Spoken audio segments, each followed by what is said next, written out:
Thank you, Mr. Chairman, and good evening to everyone.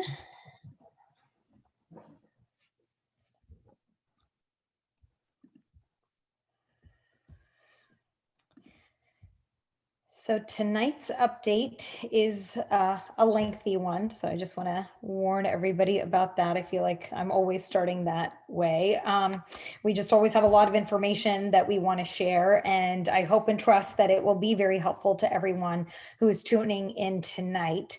So we will start with some important district updates, including a great achievement by 3 of our high school students. We will also provide the details about some new leadership councils we're forming that we think will foster some greater communication and collaboration amongst our EPS leadership and our students and families. We will also share with you some of the latest work being done by our virtual learning leaders, and we will highlight the initial data we have compiled from a parent survey on certain aspects of remote learning. We also have an update on the winter sports season, details of which have been carefully crafted by members of the Greater Boston League. And finally, we will have our latest attendance data to share with you, as well as the most up-to-date COVID-19 figures, as well as a summary of our most recent meeting with the COVID-19 response team. So I will start with a fundraising effort that was organized by Everett High School graduates Haley Peloquin and Jada Vaughn. These impressive and dedicated young women have started the nonprofit organization District of Equality, and they held their first fundraising effort recently in the form of a book drive for our students. Haley, Jada, and their team raised enough money to purchase more than 320 books for EPS students. And with the help of library coordinator Mary Pulio, school committee member Marconi Almeida Barros, and a group of dedicated volunteers, we had a very safe and seamless distribution, which was at the Lafayette, the Parlin, and the Whittier e-learning centers. Cesar Lazar Jr. and Reynald Lazar of Everett-based Soulside Skincare were also instrumental in this successful event. And it was just such a pleasure to meet all of these alum and to meet Haley and learn about the District of Equality. You know, it really never ceases to amaze and impress me how dedicated our graduates are, and you know, how dedicated they are to giving back to the students and residents of Everett. So I just wanted to thank them for everything they did. Next, a quick shout out to our art coordinator, Amanda Gill, and EHS RAD educator, Nicole Capra, who teamed up with local artist Tracy Fuller on creating inspirational artwork to benefit our students. So their work includes prints, cards, and stickers that feature quotes from female authors and leaders. The artwork is being sold at All She Wrote Books at Assembly Row in Somerville. All of the proceeds are going to benefit a young feminist club at Everett High School that is aimed at empowering and educating women in our community. And so this club is currently being organized, and we will actually, it's in its beginning phases of establishment. So at our next meeting, we will actually be asking for a formal approval of this group at our next school committee meeting. But for anybody who is interested in making a purchase or browsing in the store, please visit www.allshewrotebooks.com. I'm also very proud to announce that Everett High School students Alyssa Hurley, Lakeisha Kernan, and Brithika Maharjan captured first place honors in a competition sponsored by the Mass STEM Hub. So these very intelligent and creative students created an original app called Speckles, which provides information about COVID-19 and how to slow the spread of the disease. So in judging the app, a Boston-based civil engineer congratulated our students on their ingenuity and even commented that their app goes above and beyond the task of contact tracing and devises a comprehensive view of how to flatten the curve, and even said that, you know, he would absolutely download this app and feel confident that the community would be safer as a result. So that was a high compliment to their app. I also wanted to thank EHS science teacher Anna Siders for supporting the high exposure effort.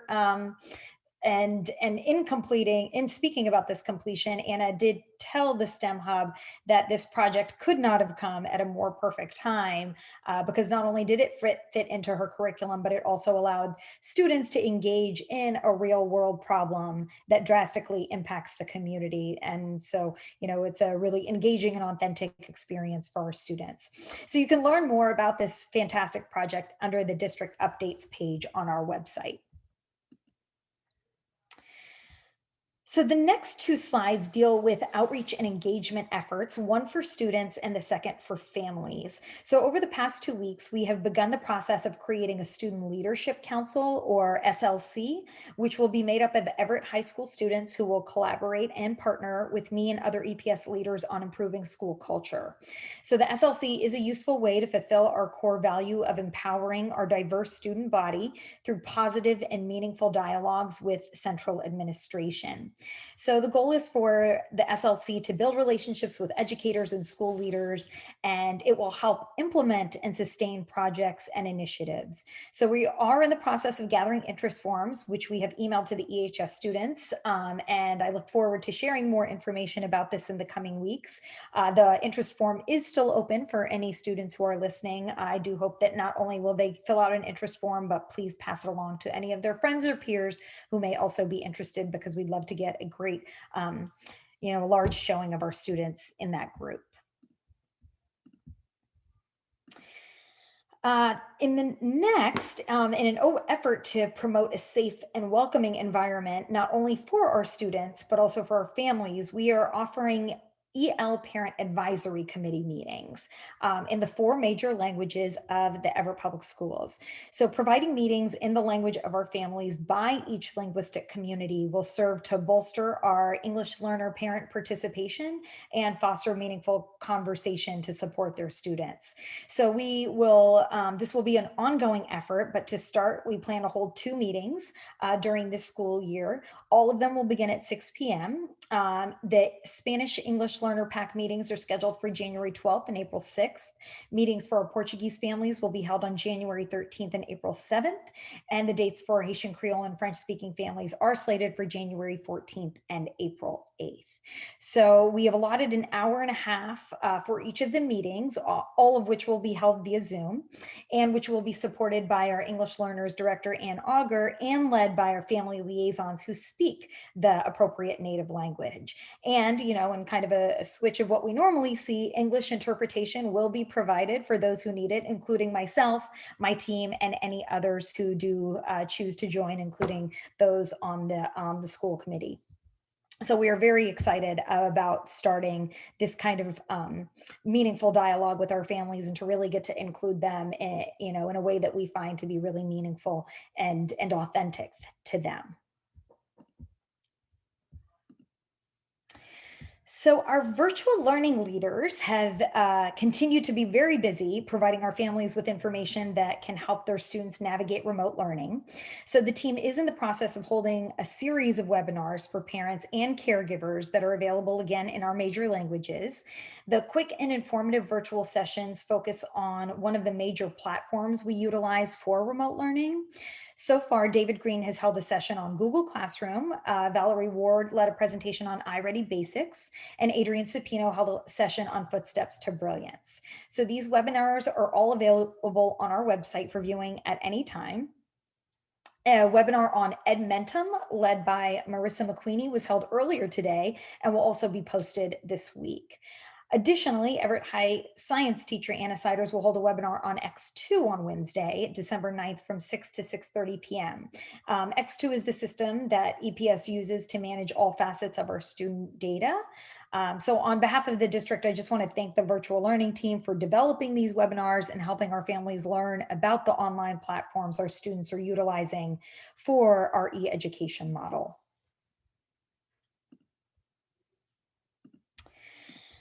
Next, as we think about the time when we will be able to bring back large numbers of students into our buildings and classrooms, air quality is a fundamentally important consideration. So, on this front, we have procured at no cost 550 air purifiers for all of our classrooms and main office areas.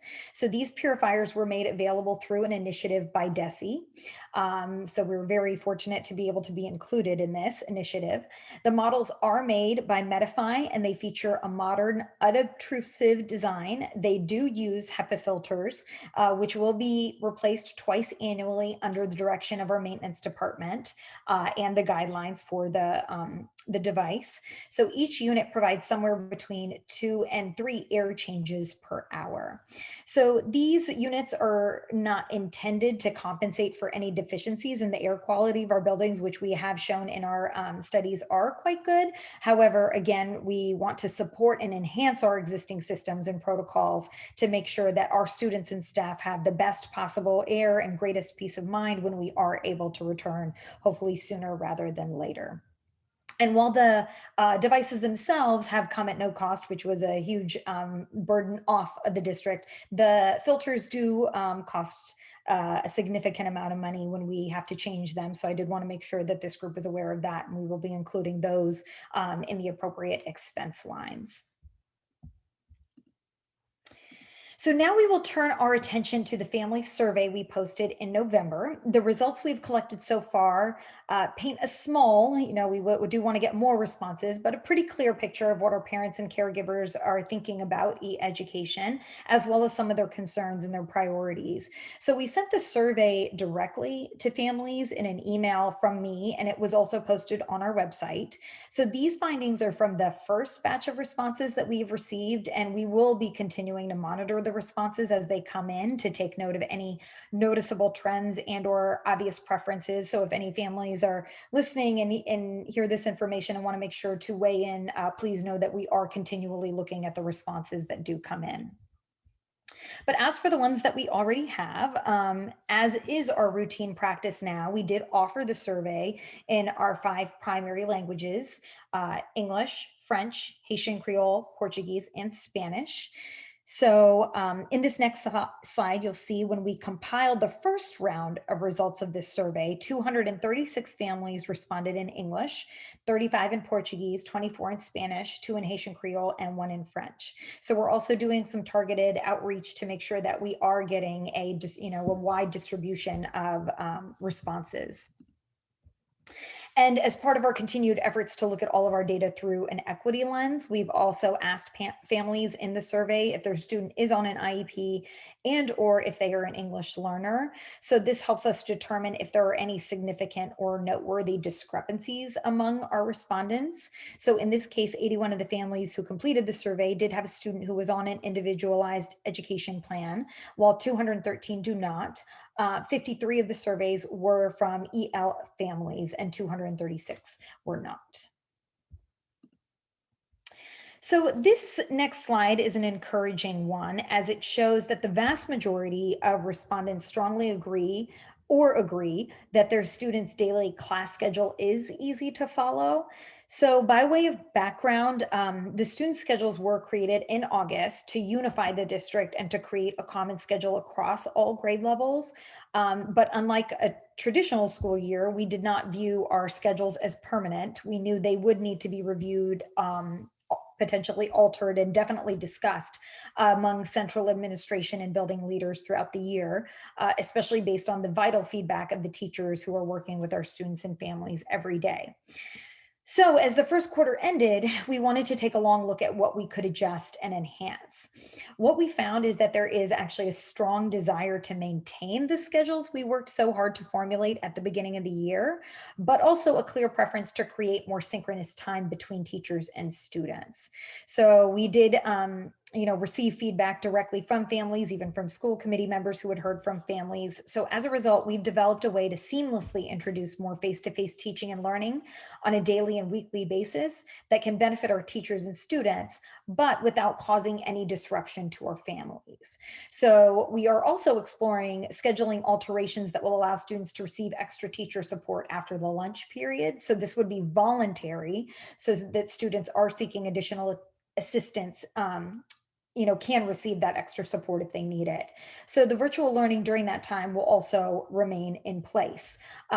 We are also examining additional ways of increasing instructional time for ELA and math. But again, we did want to make sure we were being responsive to what we were hearing from families about schedule changes, and we saw the data from this survey. And so we did, sort of reframe our thinking, wanting to make sure that anything that we add is indeed additive, and it's not making the schedules that our families are relying on any more difficult or strenuous. So this next question illustrates that our parents and guardians are overwhelmingly reaching out to their teachers for support if they need it. And this is working out quite nicely. That is always what we recommend, is the first line of defense being the teacher. But on this next slide, it clearly shows that when our families do reach out for support, they are receiving the help that they need. So more than 95% of respondents agree or strongly agree that we were being responsive.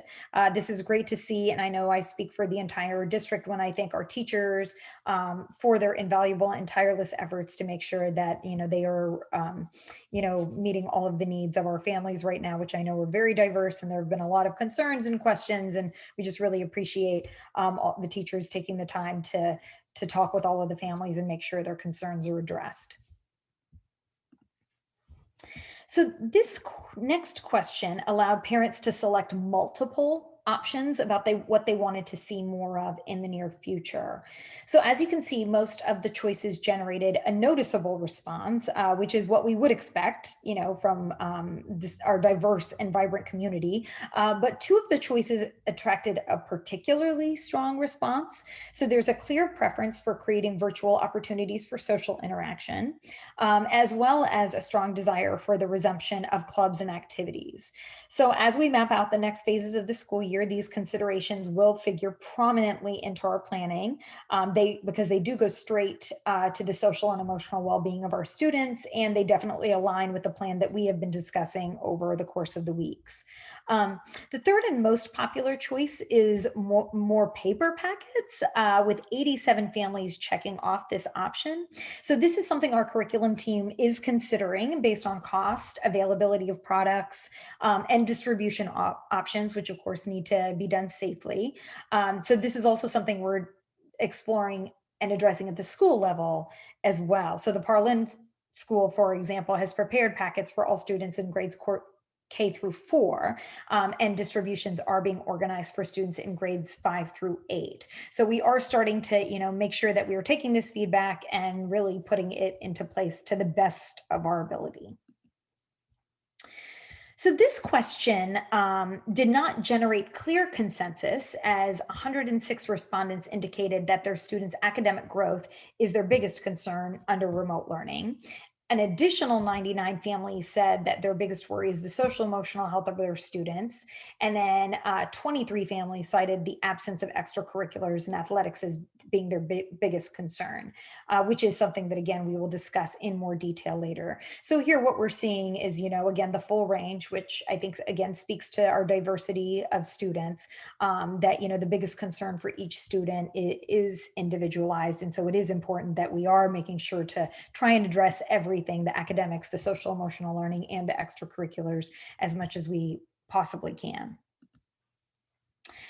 This question focuses on technology, and the results continue the overall positive trend. So of the respondents, 187 indicated that their student does not need any assistance, while another 35 reported that their student requires help only with the log on process at the start of the day.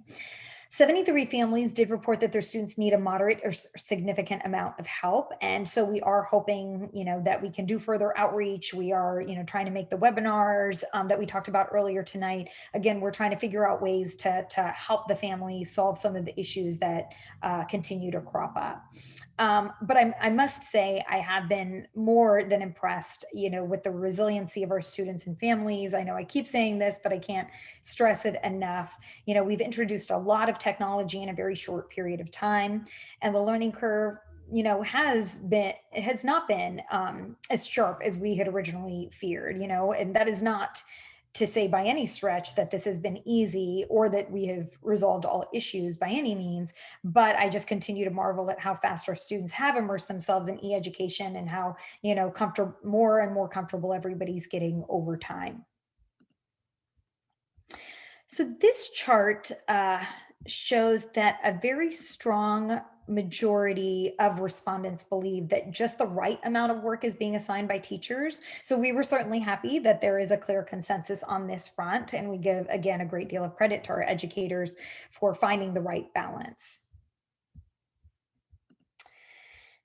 And then finally, with this question, we were trying to get a sense for how students are doing throughout the day from a social emotional perspective and how they are faring from an engagement standpoint. So the results are varying. While the majority of respondents report that their students need very little or no help during the day, which is very positive, more than 80 families did indicate that their students need a moderate or significant amount of assistance staying engaged in e-education during the day. And again, this is different from the previous question, which was about the technology aspect. This really is about, the ability to stay motivated and engaged. So this is consistent with what we have heard from teachers and principals as students have responded differently to remote learning.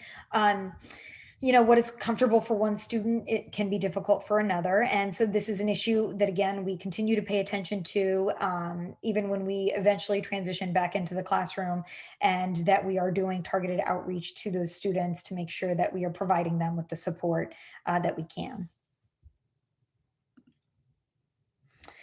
So switching to attendance, I wanted to just give you a quick update on our latest figures. So there have been no significant changes in recent weeks, which is good. So as of the 53rd day of school, more than 5,600 of our students have an attendance rate of 90% or higher, including 2,486 students who are boasting perfect attendance, which is great.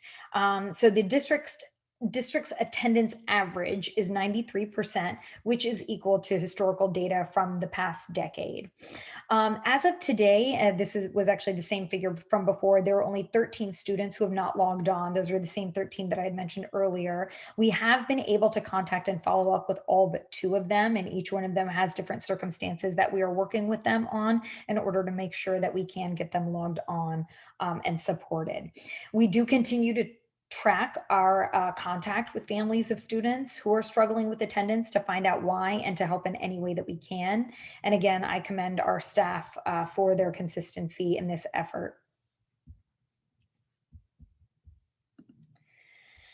So shifting to the latest COVID-19 metrics.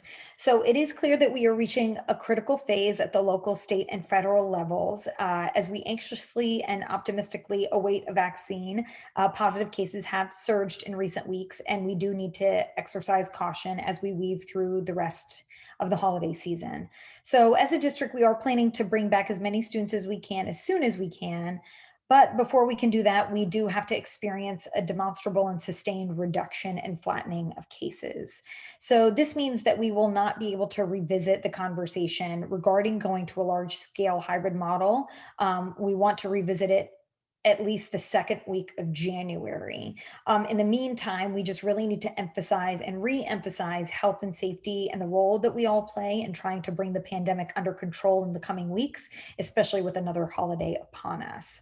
So our plan is to begin the conversation about returning to school after the holidays with the hope of starting a hybrid model in February.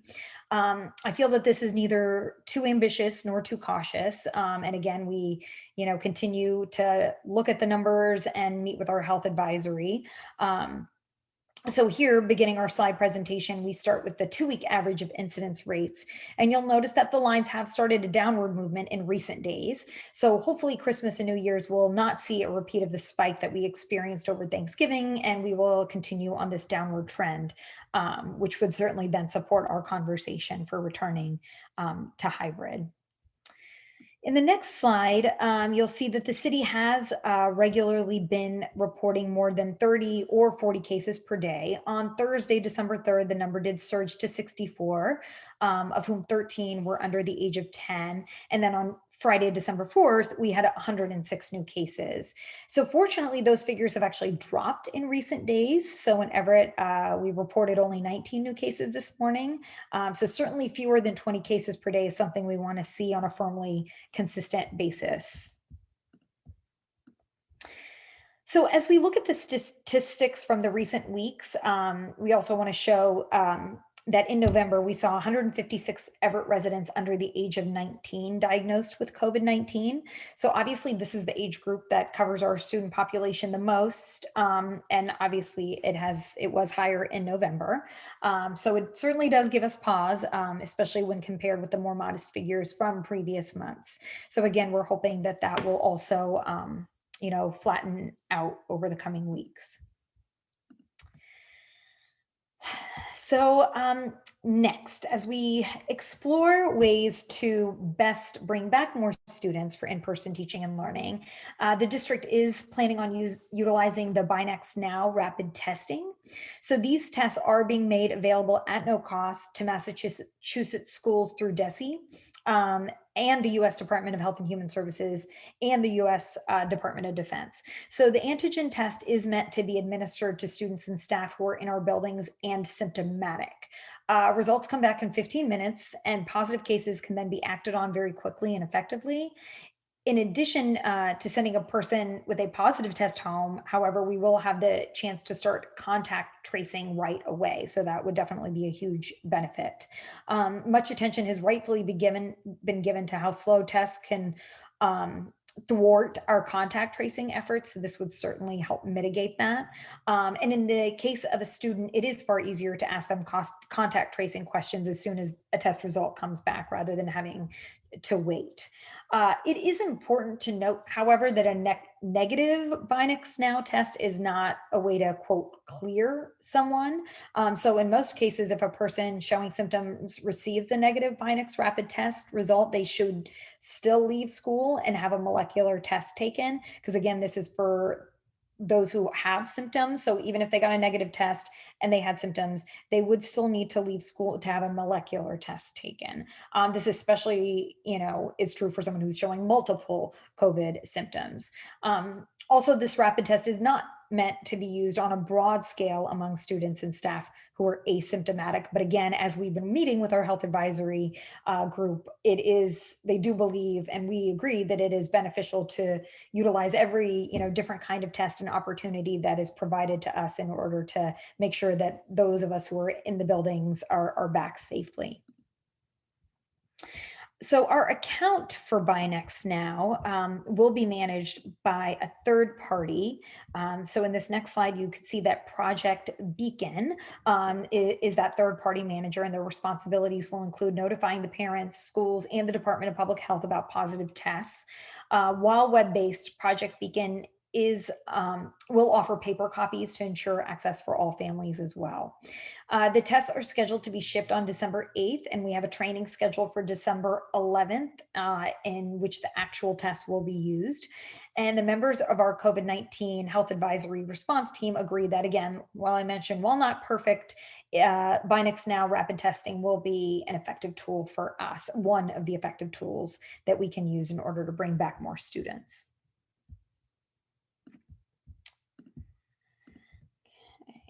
So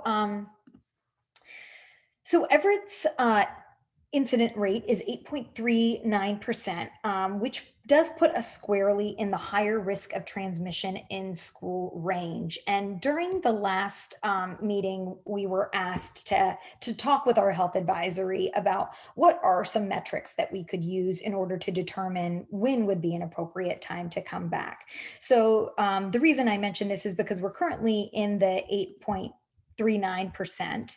And what we are looking to be is in the lower risk of transmission of schools, which would be less than 5 or 3% to 5%.